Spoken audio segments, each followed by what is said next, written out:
بسم اللہ الرحمن الرحیم۔ السلام علیکم، ہمارے چینل میں خوش آمدید۔ کمرے کا دروازہ کھول کے میں اچانک سے ہی اندر داخل ہوئی تھی۔ مہر ماں وہ، لیکن اندر کا نظارہ کرتے ہی میرے باقی کے الفاظ میرے منہ میں ہی رہ گئے۔ مہر ماں لال جوڑا پہنے دلہن کی طرح تیار ہوئی تھی اور اس نے اس شخص کے شانے پر سر رکھا ہوا تھا۔ ہاتھوں میں ایک دوسرے کا ہاتھ تھامے وہ ایک دوسرے کے بہت قریب تھے۔ ان کی سرگوشیاں دیکھ کر کہیں سے بھی نہیں لگتا تھا کہ وہ باپ بیٹی ہیں۔ ان دونوں کو اس حالت میں دیکھ کر جیسے میرے پیروں تلے زمین نکل چکی تھی۔ اس سے پہلے کہ مہر ماں مجھے کچھ کہتی، میں بعد میں آتی ہوں کہتے ہوئے میں باہر بھاگی تھی۔ اف توبہ، یہ سب کیا تھا؟ کہاں تو وہ لڑکی اتنی پاک باز بنی پھرتی تھی اور کہاں اپنے باپ کی عمر کے شخص کے ساتھ رنگ رلیاں منا رہی تھی۔ میں تو اس شخص کو مہر ماں کا باپ سمجھ کر ہمیشہ ان دونوں کو اکیلا چھوڑ کر نکل جایا کرتی تھی، اور آج یہ منظر دیکھ کر میرا اپنا ہی سر شرم سے جھک گیا تھا۔ میں اسے کیا سمجھتی تھی اور وہ کیا نکلی؟ میرا سر پھٹنے لگا تھا۔ میں لان میں کب سے بیٹھی پرانی باتیں یاد کر رہی تھی جب مہر ماں سے میری پہلی ملاقات ہوئی تھی۔ مجھے ہاسٹل میں آئے ہوئے 1 ماہ ہو چکا تھا، مگر اب تک میں اکیلی ہی کمرہ انجوائے کر رہی تھی کیونکہ میری کوئی روم میٹ نہیں تھی۔ سارا دن یونیورسٹی میں دماغ کھپانے کے بعد جو چند پل فرصت کے ملتے تھے وہ میں اپنے کمرے میں ہی گزارا کرتی تھی۔ مجھے زیادہ لوڑ پھرنا پسند نہیں تھا اور نہ ہی میں زیادہ کوئی دوستیاں پالنے کی شوقین تھی، تبھی سب گھر والے ہی مجھے آدم بیزار کہا کرتے تھے۔ مگر میری آزادی صرف 1 ماہ تک ہی تھی۔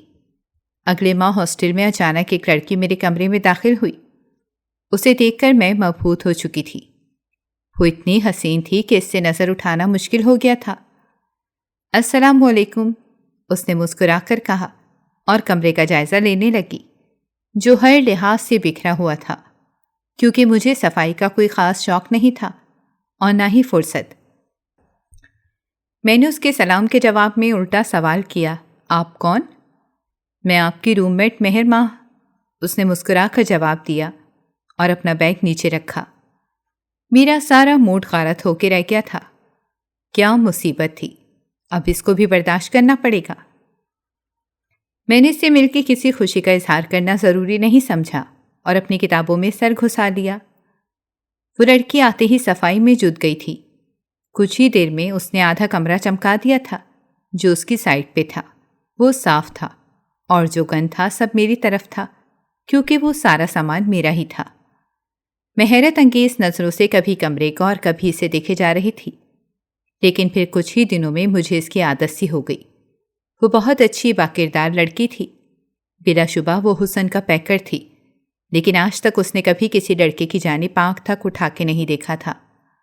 یونیورسٹی میں کئی ایسے لڑکے تھے جو اس کے آگے پیچھے پھرا کرتے تھے۔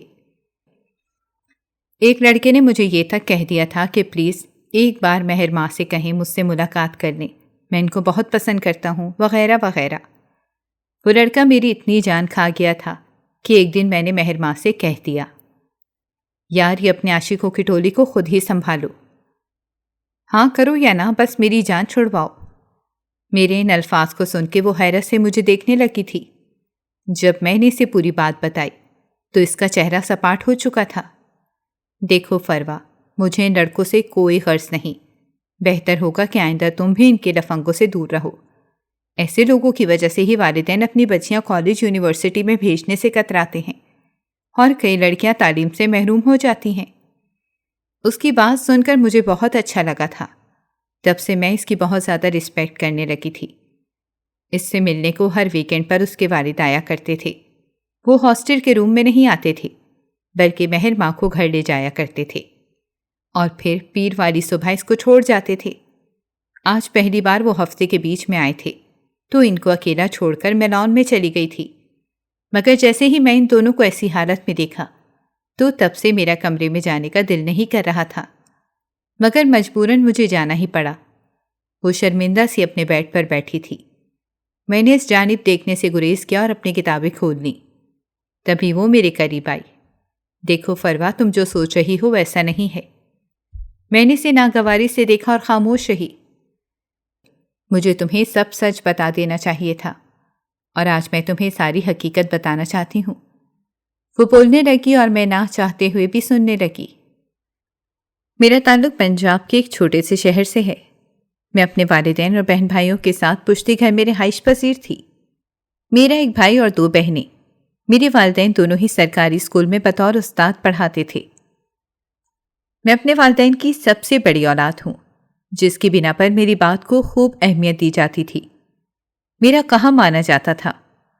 غرض مجھے ہر قسم کا پروٹوکول دیا جاتا تھا، جس نے مجھے ضدی بنا دیا تھا، اور اوپر سے ستم یہ کہ میں بے حد خوبصورت بھی تھی۔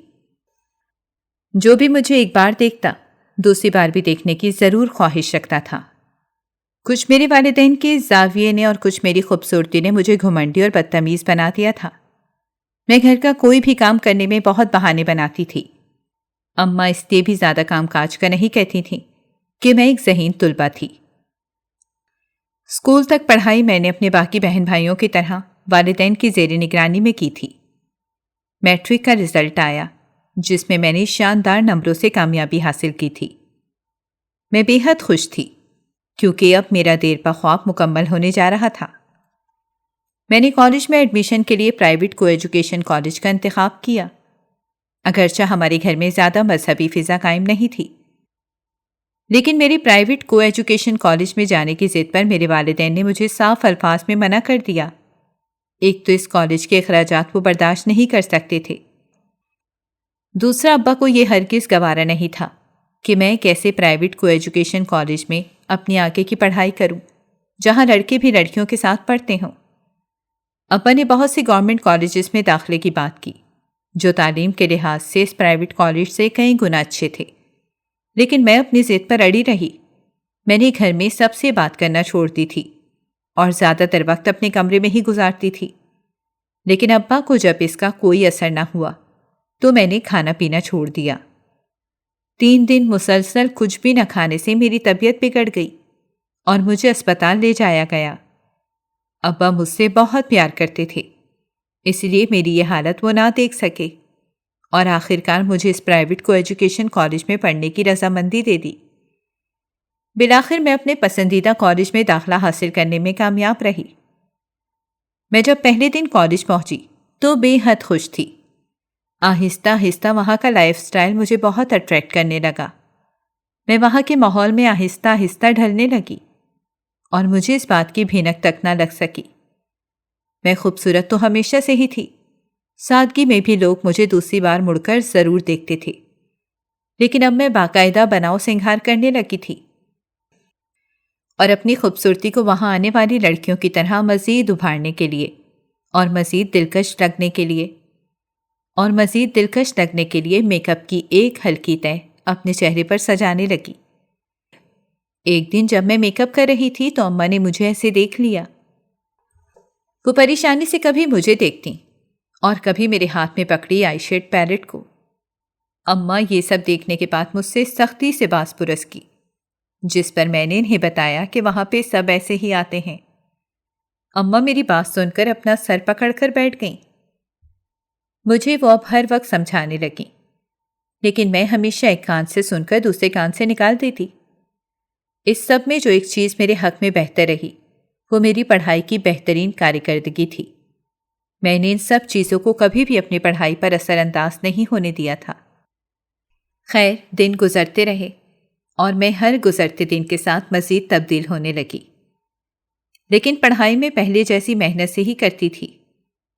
سیشن اپنے اختتام کو پہنچنے والا تھا جب میری زندگی میں خوشگوار حادثہ ہوا۔ یہ اوائل دسمبر کی بات ہے، جب ہمارے کالج میں ایک سیمینار رکھا گیا تھا۔ اسٹیج پہ کمپیئرنگ کرنے کے لیے ہمارے ہی کالج کا ایک لڑکا آیا۔ وہ بے حد دلکش شخصیت کا مالک تھا، لیکن جب اس نے بولنا شروع کیا تو میں مبہوت سی اسے سننے لگی۔ ایسا لگا میں اس کی آواز کے جادو میں کھونے لگی ہوں۔ میں لاکھ کوشش کے بعد بھی اس سے نظریں نہیں ہٹا پا رہی تھی۔ مجھے سمجھ نہیں آ رہا تھا آخر مجھے کیا ہو رہا ہے۔ جب تک وہ اسٹیج پر رہا میری نظروں کے حصار میں رہا۔ یہ پہلی بار تھا جب میں کسی کو دیکھنے میں اتنا مہو ہو گئی تھی۔ ہوش تو مجھے تب آیا جب سیمینار ختم ہو گیا اور وہ اسٹیج سے غائب ہو گیا۔ اس دن گھر آنے کے بعد بھی میں بے سکون ہی رہی۔ رات کو ٹھیک سے سو بھی نہ سکی۔ اپنی اس بے چینی کو میں کوئی بھی نام دینے سے قاصر رہی۔ مجھے سمجھ نہیں آ رہا تھا کہ آخر مجھے ہو کیا رہا ہے۔ صبح میں اٹھی اور جلدی جلدی کالج پہنچی۔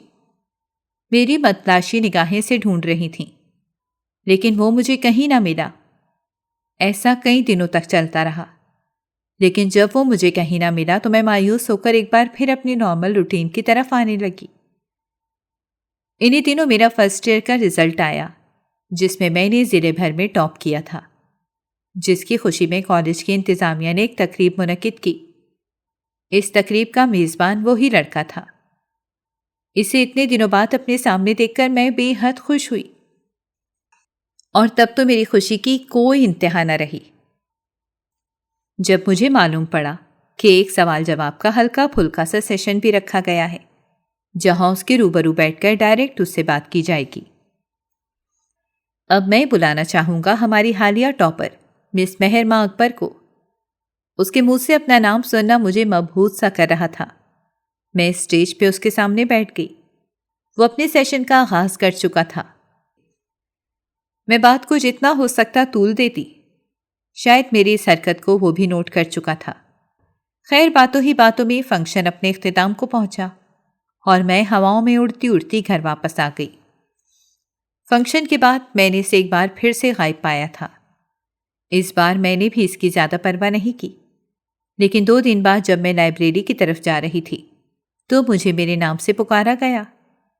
میں ٹھٹک کر رک گئی اور ایک خوشگوار حیرت نے مجھے آن گھیرا۔ میں لاکھوں آوازوں میں بھی وہ آواز پہچان سکتی تھی۔ وہ آواز احتشام علی کی تھی۔ دھڑکتے دل کے ساتھ میں نے پیچھے مڑ کر دیکھا۔ میری توقع کے مطابق احتشام بالکل میرے مد مقابل کھڑا تھا۔ آپ یہاں؟ میں نے اپنی خیریت پر قابو پاتے ہوئے پوچھا۔ جی بس آپ کو ہی ڈھونڈتا ہوا یہاں پہنچا ہوں، اس نے مسکراتے ہوئے جواب دیا مجھے۔ خیریت؟ میں نے ذرا رک کر پوچھا۔ جی بس یوں ہی دل چاہ رہا تھا آپ سے ملنے کا، اس نے ایک ادا سے کہا۔ مجھ سے ملنے کا؟ میں ابھی تک شوق سے کھڑی اس سے پوچھ رہی تھی۔ کیوں نہیں کر سکتا؟ اس نے ایک قدم بڑھاتے ہوئے میری آنکھوں میں دیکھتے ہوئے پوچھا۔ بالکل کر سکتے ہیں، آپ بتائیے کیا بات کرنی ہے آپ کو مجھ سے؟ میں نے اس سے تھوڑا خائف ہوتے ہوئے لیکن مضبوط لہجے میں کہا۔ کیا ہم کیفیٹیریا چل سکتے ہیں؟ اس کی اگلی فرمائش سن کر میرا دل زور سے دھڑکا۔ میرے تاثرات بھانپتے ہوئے اس نے جلدی سے کہا، یہاں کھڑے رہ کر بات کرنا مناسب نہیں لگ رہا، اسی لیے اگر ہم کیفیٹیریا چلے جاتے تو آسانی ہوتی ہمیں بات کرنے میں، باقی جو آپ مناسب سمجھیں۔ میں نے کچھ دیر سوچنے کے بعد اس بات میں سر ہلایا اور اس کے ہمراہ کیفیٹیریا کی جانب بڑھنے لگی۔ وہ ہماری باقاعدہ ایک دوسرے کے ساتھ پہلی ملاقات تھی۔ وہ مجھ سے 2 سال سینئر تھا، انجینئرنگ کی پڑھائی کر رہا تھا۔ اس دن ہم نے خوب باتیں کی اور پھر باقی کی باتیں اگلے ہفتے پہ ڈال کر اپنی اپنی راہ چل پڑے۔ وہ روز یہاں نہیں آ سکتا تھا کیونکہ اس کا ڈپارٹمنٹ بہت دور تھا، اسی لیے ہم ہفتے کے ہفتے کالج کے کیفیٹیریا میں ملتے تھے۔ میں ہر ہفتے وقت سے پہلے ہی وہاں پہنچ جاتی تھی اور اس کا انتظار کرنے لگتی۔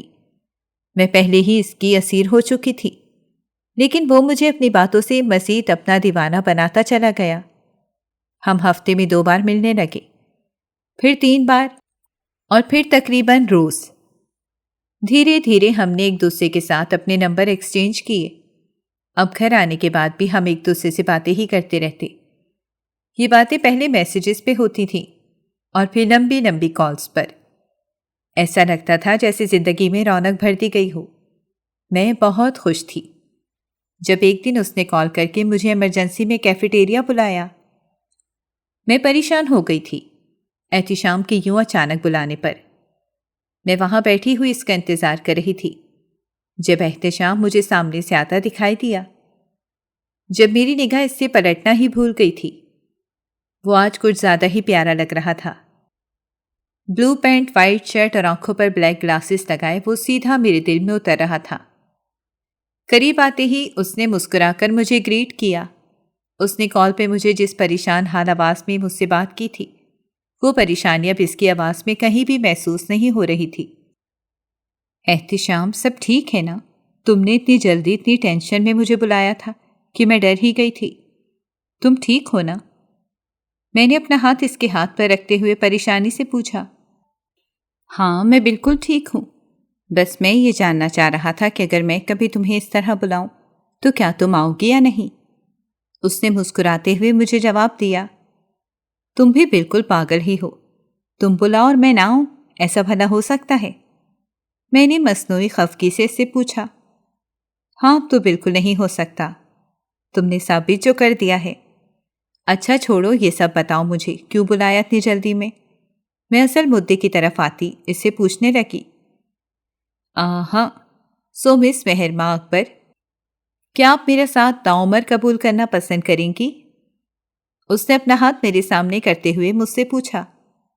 میں نے اس بات میں سر ہلاتے ہوئے اس کا ہاتھ تھام لیا۔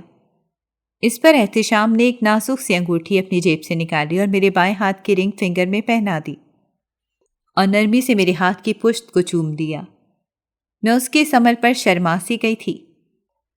اس دن گھر آنے کے بعد بھی میں بہت خوش رہی، یہ جانے بغیر کہ آگے میرے ساتھ کیا ہونے والا ہے۔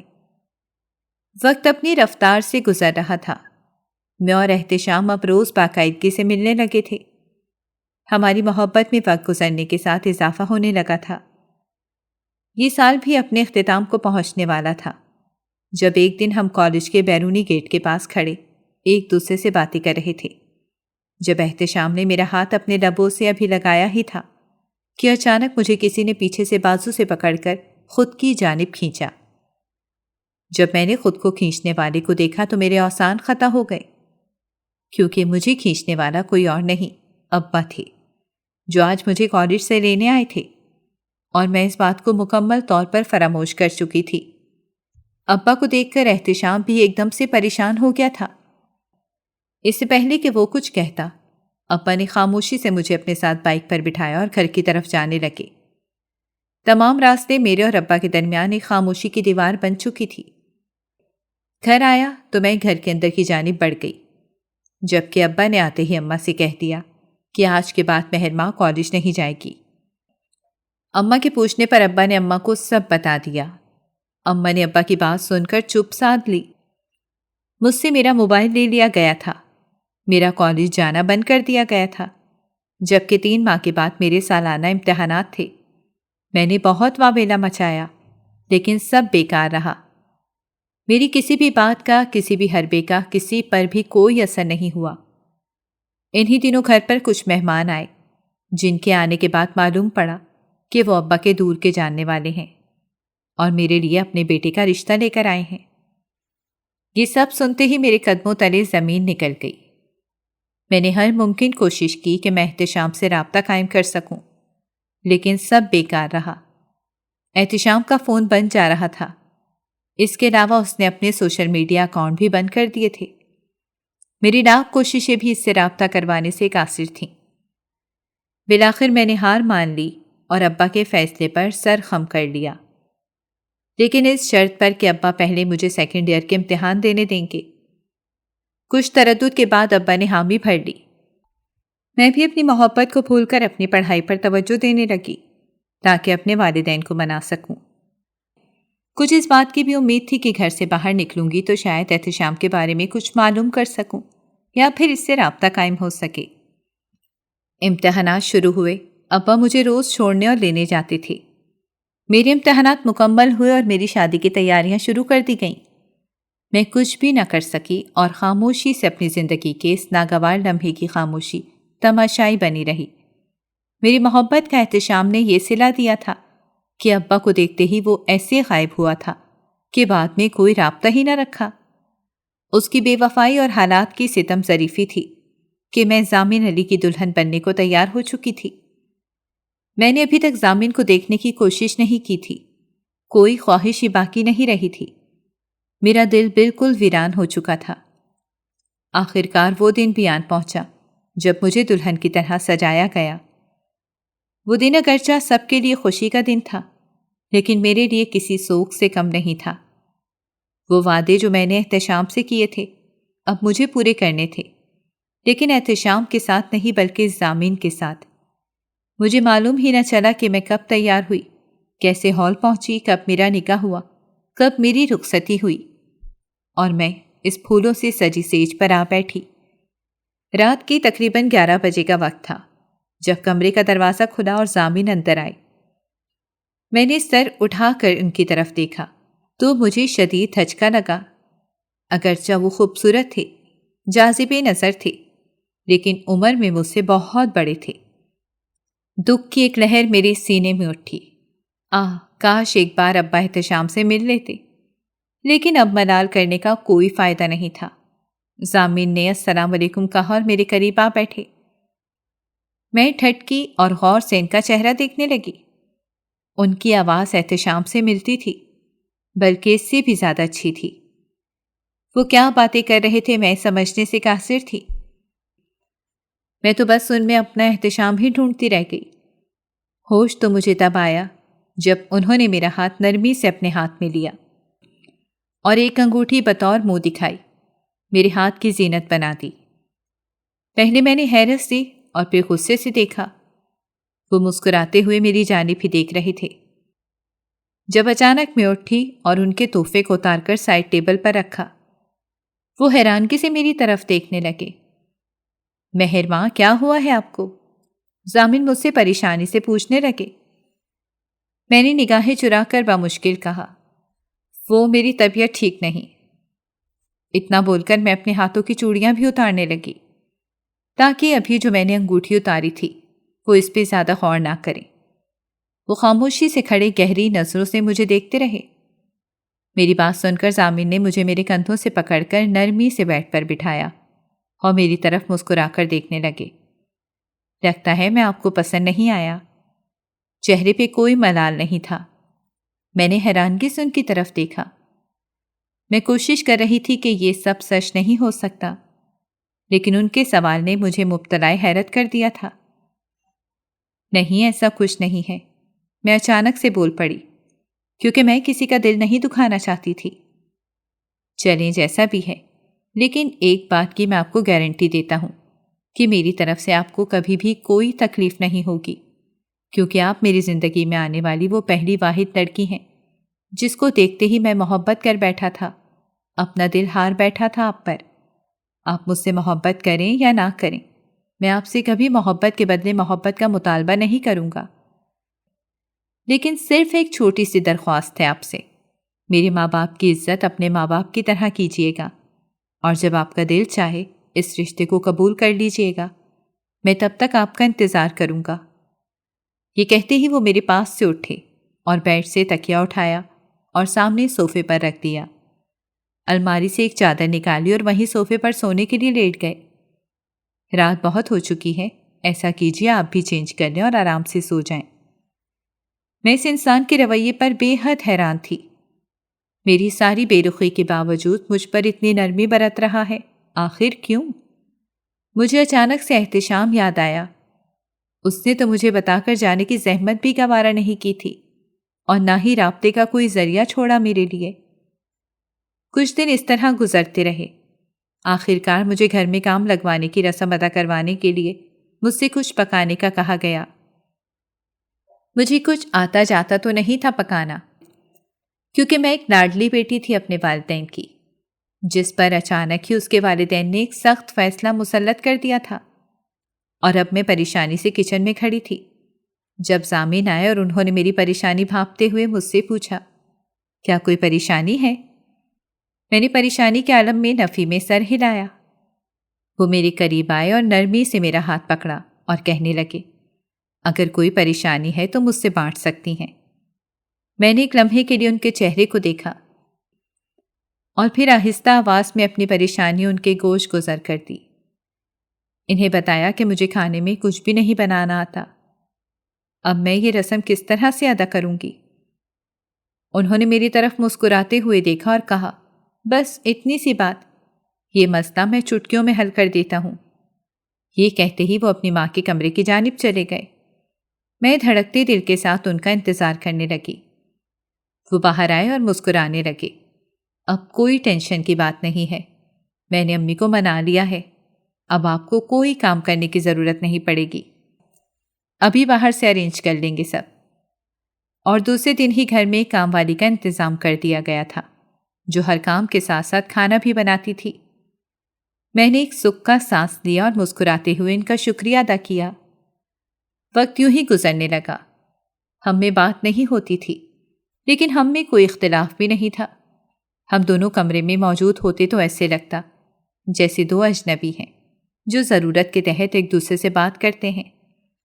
میں ان کا کوئی کام نہیں کرتی تھی اور وہ اپنی کسی کام کے لیے مجھ پر دباؤ نہیں ڈالتے تھے۔ انہی دنوں میرے انٹر کا رزلٹ آ گیا اور ایک بار پھر میں نے شاندار نمبروں سے کامیابی حاصل کی۔ ضامن اس دن بہت خوش ہوئے تھے اس پر۔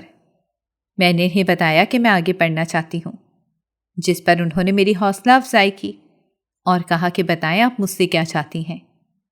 میں نے بلا تردد ان سے کہہ دیا کہ میں یونیورسٹی میں داخلہ لینا چاہتی ہوں۔ انہوں نے میری بات سنی اور خاموش ہو گئے۔ مجھے لگا شاید وہ انکار کر دیں گے۔ کچھ دیر وہ یوں ہی خاموش رہے اور پھر کمرے سے اٹھ کر باہر چلے گئے۔ میں نے ان کا انتظار کیا، لیکن جب وہ نہ آئے تو میں بھی سونے کے لیے لیٹ گئی، یہ سوچتے ہوئے کہ اب وہ میری کوئی مدد نہیں کر سکتے۔ 2-3 دن گزرے تھے جب مجھے ضامن کے پروموشن کے بارے میں پتہ چلا۔ ان کا کراچی کے آفس میں ڈائریکٹر مینیجر کے طور پر ٹرانسفر کر دیا گیا تھا۔ اب ہمیں کراچی جانا تھا۔ ضامن نے مجھے بتایا اور مجھے سامان باندھنے کا کہہ دیا۔ 3 دن کے بعد ہم کراچی میں موجود تھے۔ کافی اچھا گھر تھا اور یہاں کا ماحول بھی کافی اچھا تھا، لیکن میں افسردہ تھی۔ اسی رات ہم بیٹھ کے کھانا کھا رہے تھے جب ضامن نے کھانے کے بعد کچھ پیپرز میری طرف کھسکاتے ہوئے کہا کہ آپ انہیں فل کر دیں۔ جب میں نے دیکھا تو میری خوشی کی انتہا نہ رہی۔ وہ یہاں کی یونیورسٹی کا ایڈمیشن فارم تھا۔ میں نے خوشی خوشی اس کو فل کیا اور اب میں یونیورسٹی آنے جانے لگی۔ میرا گھر کافی دور تھا یونیورسٹی سے، تو مجھے کافی دقتوں کا سامنا کرنا پڑتا تھا۔ پہلے ضامن مجھے بائک پر چھوڑنے آتے تھے۔ چند دن بائک پہ جانے کے بعد مجھے اچھا نہیں لگتا تھا کہ میں اس طرح جاؤں۔ میں نے ایک دن بے رخی سے ان کو ٹوک دیا، اب میں آپ کے ساتھ نہیں جانا چاہتی، میں رکشہ یا ٹیکسی سے جایا کروں گی۔ یہ سن کر وہ پریشان ہو گئے تھے اور پوچھا کہ اس کی کیا وجہ ہے۔ تب میں نے نخوت سے کہا کہ میری ساری فرینڈز کار میں آتی ہیں، بائک پر نہیں، اسی لیے مجھے شرمندگی ہوتی ہے۔ یہ سن کر ایک بار پھر خاموش ہو چکے تھے، لیکن اگلی صبح میری حیرت کی انتہا نہ رہی۔ جب میں تیار ہو کر نکل رہی تھی تو گیٹ سے باہر ضامن ایک کار کے ساتھ کھڑے میرا انتظار کر رہے تھے۔ میں حیرت سے دیکھے جا رہی تھی، وہ بہت خوش نظر آ رہے تھے۔ آ جائے مہر ماں، میں نے کار لے لی ہے، میرا دوست بیچ رہا تھا، وہ نیو ماڈل لے رہا ہے نا، میں نے یہ خرید لی۔ میں نے کار کو دیکھا اور ان کے ساتھ فرنٹ سیٹ پر بیٹھ گئی۔ دل میں ایک خیال آیا کہ کار تو سیکنڈ ہینڈ ہے۔ کبھی کبھی میں جان بوجھ کر ضامن کے آنے سے پہلے ہی یونیورسٹی سے نکل جایا کرتی تھی اور بس میں واپس آ کر انہیں میسج کر دیتی تھی کہ میں گھر آ چکی ہوں۔ ایک روز میں بھی بس میں سوار ہونے والی تھی کہ ایک انسان مجھ سے ٹکرا گیا۔ میں نے غصے سے جب اس کی طرف دیکھا تو میں حیران رہ گئی۔ وہ کوئی اور نہیں بلکہ احتشام تھا۔ آج پورے 2 سال بعد میں اسے دیکھ رہی تھی۔ جب میں نے احتشام کو دیکھا تو میں ایک نظر میں اسے پہچان گئی تھی اور وہ بھی مجھے دیکھ کر ٹھٹک گیا تھا۔ کیسی ہو تم مہر ماں؟ وہ بے چینی سے میرے قریب آیا اور مجھے کندھوں سے پکڑ کر پوچھنے لگا، لیکن آج نہ جانے کیوں اس کا چھونا مجھے اچھا نہ لگا۔ میں نے اس کے ہاتھ ہٹائے اور کہا ٹھیک ہوں، لیکن تم کہاں چلے گئے تھے؟ پھر وہ بتانے لگا کہ وہ دبئی چلا گیا تھا، لیکن وہاں کچھ مجبوریوں کے تحت وہاں وہ مستقل کام نہیں کر پایا اور کچھ عرصے بعد واپس آ گیا تھا اور اب وہ یہاں پنجاب سے کراچی آ چکا ہے۔ تم یہاں کیسے؟ اس نے بے چینی سے پوچھا۔ میری شادی ہو چکی ہے احتشام۔ میرے یہ کہتے ہی وہ حیرانگی سے مجھے دیکھنے لگا۔ خوش ہو تم؟ اس نے کریدتے ہوئے پوچھا۔ ہاں، میں نے اس کی بات پر سر ہلاتے ہوئے کہا۔ ویسے کہاں سے آ رہی ہو تم؟ یونیورسٹی سے؟ میرا دل نہ جانے کیوں اس کے واپس آنے کی خوشی محسوس نہیں کر پا رہا تھا۔ یونیورسٹی میں پڑھتی ہو؟ اس نے خوشگواری سے میری طرف دیکھتے ہوئے کہا۔ ہاں، میرے شوہر نے مجھے یہاں داخلہ لے دیا ہے۔ اچھا لگا سن کے، چلو پھر ملتے ہیں، اللہ حافظ۔ یہ کہتے ہی اس نے میرا راستہ چھوڑا اور میں اپنے گھر کی طرف جانے لگی۔ گھر آنے کے بعد میں صرف اسی کے بارے میں سوچ رہی تھی۔ خیر، میں گھر کے کاموں میں الجھ گئی اور احتشام کا خیال میرے دماغ سے نکل گیا۔ 2 دن گزرے تھے کہ احتشام مجھے میری یونیورسٹی کے گیٹ کے سامنے کھڑا ملا۔ میں نے اس کی طرف دیکھا اور پوچھا کہ تم یہاں کیسے؟ بس یہاں تم سے ملنے آ گیا تھا۔ اس کی بات سن کر میں ایک لمحے کے لیے بوکھلا سی گئی تھی۔ خیریت، سب ٹھیک ہے نا؟ میں نے خود پر قابو پاتے ہوئے اس سے پوچھا۔ ہاں، سب ٹھیک ہے، چل آؤ کچھ باتیں کرتے ہیں۔ یہ کہتے ہی اس نے میرا ہاتھ پکڑا اور مجھے اپنے ساتھ کیفیٹیریا کی طرف لے جانے لگا۔ پھر یہ 1-2 دن کی ملاقاتیں روز کی ملاقاتوں میں بدلنے لگیں۔ میں ایک بار پھر سے احتشام کی طرف جھکنے لگی تھی، حالانکہ میں جانتی تھی وہ پہلے بھی مجھے چھوڑ گیا تھا، لیکن اس کے باوجود میں اسے بھلا نہیں پائی تھی۔ شاید یہی وجہ تھی کہ میں اس کی طرف بآسانی جھکتی جا رہی تھی۔ احتشام نے اپنے گھر کے کرائسس کے بارے میں مجھے بتایا، جن کو سن کر مجھے بے حد افسوس ہوا۔ ان باتوں کے چکر میں ایک بار پھر اس کے قریب آ گئی اور بھول گئی کہ اب میں شادی شدہ ہوں۔ ایک دن احتشام نے میرے ہاتھ پکڑے اور مجھے کہا، چلو مہرما، یہاں سے دور چلتے ہیں۔ اس کی بات سن کر میں نے اپنے ہاتھ اس سے چھڑائے اور اس سے کہا، احتشام، تم پاگل ہو گئے ہو؟ نہیں، لیکن اب میں تم سے اور دور نہیں رہ سکتا۔ اس نے بے چینی سے میرے ہاتھ دوبارہ پکڑے۔ میں چاہتا ہوں کہ ہم اپنی ایک نئی زندگی شروع کریں۔ تم اپنے شوہر سے طلاق لے لو۔ اس کے یہ کہتے ہی میں حیرانگی سے اس کی طرف دیکھنے لگی، لیکن میں ایسا نہیں کر سکتی۔ میں نے 2 ٹوک انداز میں کہا، کیوں؟ کیا تم مجھ سے محبت نہیں کرتی؟ وہ بے چینی سے پھر سے مجھ سے پوچھنے لگا، یہ کیسا سوال ہے؟ اب میں تنگ ہونے لگی تھی اس کی ضد سے۔ پلیز، ایک بار میری خاطر۔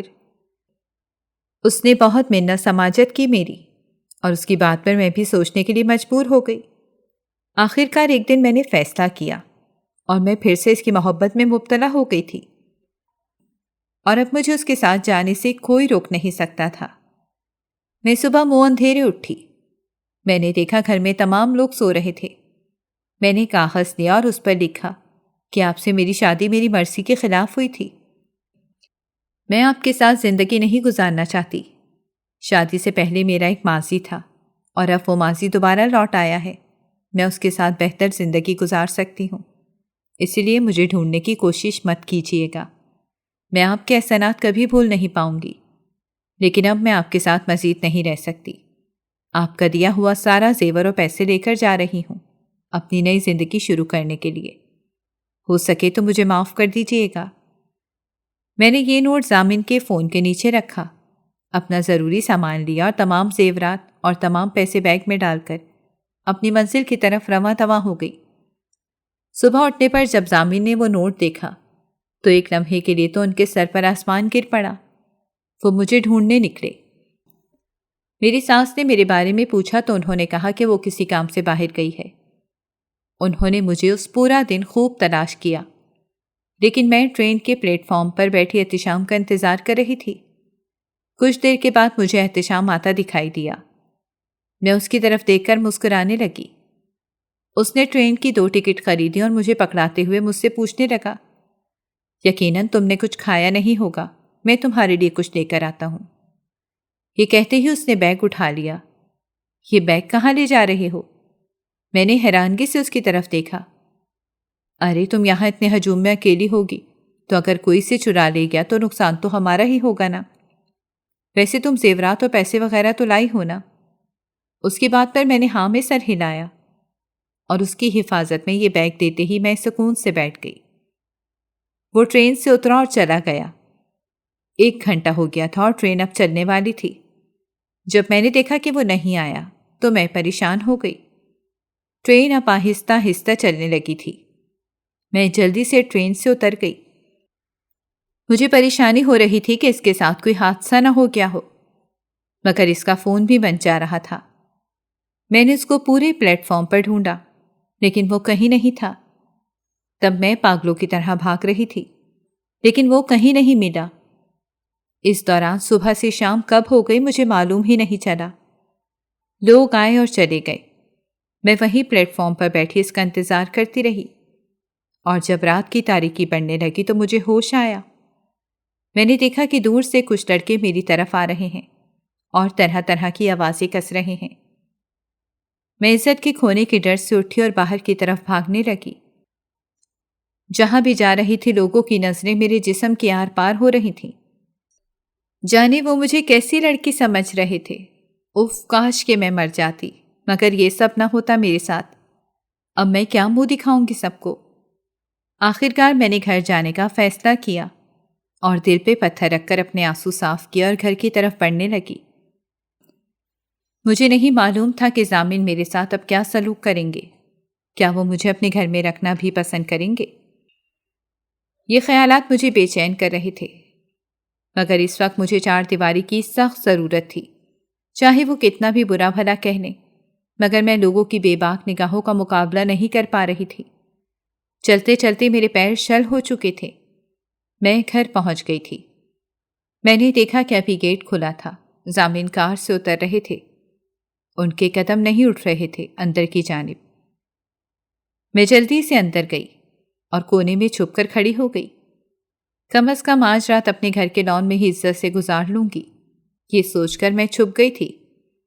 مگر اچانک میری ساس کی آواز آئی، کہاں ہے تمہاری بیوی؟ میری ساس کی آواز آ رہی تھی، امی اس نے کہا ہے کہ آج اس کا ضروری اسائنمنٹ مکمل کرنا ہے تو وہ اپنی دوست کے ہاں ہی رکے گی۔ اب پلیز مجھے کھانا دے دیں، مجھے بہت بھوک لگی ہے۔ ان کی بات سن کر میری آنکھوں میں اچانک آنسو آ گئے۔ ضامن میرا خط پڑھنے کے باوجود میری عزت رکھ رہے تھے، یعنی انہوں نے اب تک کسی کو کچھ نہیں بتایا تھا۔ یہ سن کر میں اندر آئی اور ان کو پکارا، ضامن۔ میری آواز سے وہ چونک کر پلٹے تھے۔ ان کے تھکے ہوئے وجود میں جیسے خوشی کی لہر دوڑ گئی تھی۔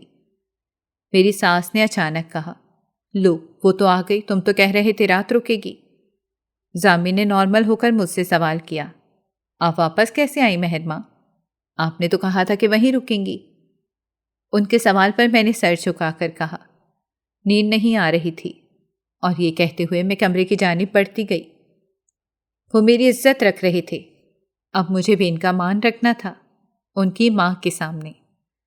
میں جب کمرے میں گئی تو وہ بھی آ گئے اور وہ مجھ سے پوچھنے لگے کہ آپ کہاں تھی مہر ماں؟ میں نے آپ کو کتنا ڈھونڈا لیکن آپ کہیں نہیں ملی مجھے، آخر آپ کہاں گئی تھیں؟ میں ایک دم سے ان کے پاؤں میں گر گئی اور ان کے پاؤں پکڑ کے معافی مانگنے لگی، مجھے معاف کر دیں۔ میں نے روتے ہوئے کہا، ارے یہ کیا کر رہی ہیں آپ؟ ضامن ایک دم سے پیچھے ہٹے۔ میں نے جس انسان پر بھروسہ کیا وہ دھوکے باز نکلا۔ میں مسلسل رو رہی تھی، اس نے مجھے دھوکہ دیا ہے، مجھے اس پہ بھروسہ نہیں کرنا چاہیے تھا۔ خدا را مجھے معاف کر دیں ضامن۔ وہ ایک دم سے بوکھلا گئے۔ انہوں نے مجھے اٹھایا اور بیڈ پر بٹھایا، اپنے ہاتھوں کے پیالوں میں میرا چہرہ لیا اور نرمی سے میرے آنسو صاف کرنے لگے۔ بس کرو، روتے نہیں ہیں۔ دیکھیں آپ جیسی مرضی غلطی کریں، آپ کو سب معافی ہے، لیکن آپ کے یہ آنسو مجھے بہت تکلیف دیتے ہیں۔ بھول جائیں جو بھی ہوا تھا۔ یہ کہتے ہی انہوں نے مجھے اپنے گلے سے لگا لیا اور میں بھی سب کچھ بھول کر ان کے سینے سے جا لگی اور اپنی بے بسی پر رونے لگی۔ اس دن کے بعد میں نے سوچ دیا تھا کہ اس فرشتہ صفت انسان کو کبھی اپنی جانب سے دکھ نہیں دوں گی، اور اس دن میں نے اپنے آپ ان کو سونپ دیا۔ اب میں بہت خوش تھی۔ شاید قدرت نے یہ جھٹکا مجھے اس لیے دیا تھا کہ میں اس انسان کو محبت دے سکوں جس کا وہ حقدار تھا۔ وقت گزرتا رہا اور ضامن کی ایک بار پھر سے پروموشن ہو گئی۔ ہمیں ایک پوش علاقے میں گھر مل گیا، لیکن اب یونیورسٹی کا ان کا مجھے چھوڑنا بہت مشکل تھا، اسی لیے انہوں نے مجھے یہاں ہاسٹل میں رہنے کی اجازت دی۔ میں جانتی ہوں یہاں بہت سے لوگ جب ضامن مجھ سے ملنے آتے ہیں تو انہیں میرا باپ سمجھتے ہیں، لیکن وہ میرے باپ نہیں بلکہ وہ میرے شوہر ہیں، جس نے میری عزت رکھی، جس نے مجھے اپنی عزت سمجھا اور ہر حال میں میرا ساتھ نبھایا، میری بدتمیزیوں کو نظر انداز کیا اور فراخ دلی سے مجھے معاف کر کے گلے سے لگایا۔ اس میں کوئی شک نہیں کہ وہ ایک بہترین شوہر ہیں۔ اور میں ان کی محبوب بیوی۔ میں بہت خوش قسمت ہوں کہ مجھے ان جیسا اتنا پیار کرنے والا، اتنا خیال رکھنے والا شوہر ملا ہے۔ میرے لیے یہ خیال ہی بہت دلکش ہے کہ میں ان کی بیوی نہیں بلکہ ان کی محبوبہ کا درجہ رکھتی ہوں۔ مہرماں اپنی بات مکمل کر چکی تھی۔ اس کی آنکھوں میں آنسو تھے۔ اس کی داستان سن کر میں بھی آبدیدہ ہو گئی تھی۔ بے شک انسان خطا کا پتلا ہے، مگر کچھ ایسے لوگ بھی ہوتے ہیں جو ضامن علی کی طرح عزتوں کا مان رکھنا اور رشتہ نبھانا جانتے ہیں، اور کچھ احتشام جیسے بھی ہوتے ہیں جو پرائی بہن بیٹیوں کو اپنی جھوٹی محبت کے جال میں پھنسا کر اپنی تسکین کرتے ہیں۔ میں نے مہرماں کے آنسو پوچھے۔ واقعی میں تم بہت خوش قسمت ہو مہرماں، یہ مرد ہمیشہ عورت کا فائدہ اٹھاتے ہیں، مگر تمہارے شوہر نے اب بھی تم پہ اعتبار کیا اور یہاں پڑھنے بھیج دیا۔ واقعی وہ ایک عظیم انسان ہے۔ ہم دونوں مسکرا دیے تھے۔ تو یہ تھی مہرماں کی کہانی، اور شاید ہر گھر میں مہرماں پائی جاتی ہوگی، مگر ضامن جیسا انسان ہر کسی کے پاس نہیں ہو سکتا۔ ناظرین، اگر آپ کو ہماری کہانی اچھی لگی ہے تو ویڈیو کو لائک کریں، شیئر کریں اور ہمارے چینل کو سبسکرائب کریں۔ اگلی ویڈیو تک اجازت دیں۔ اللہ حافظ۔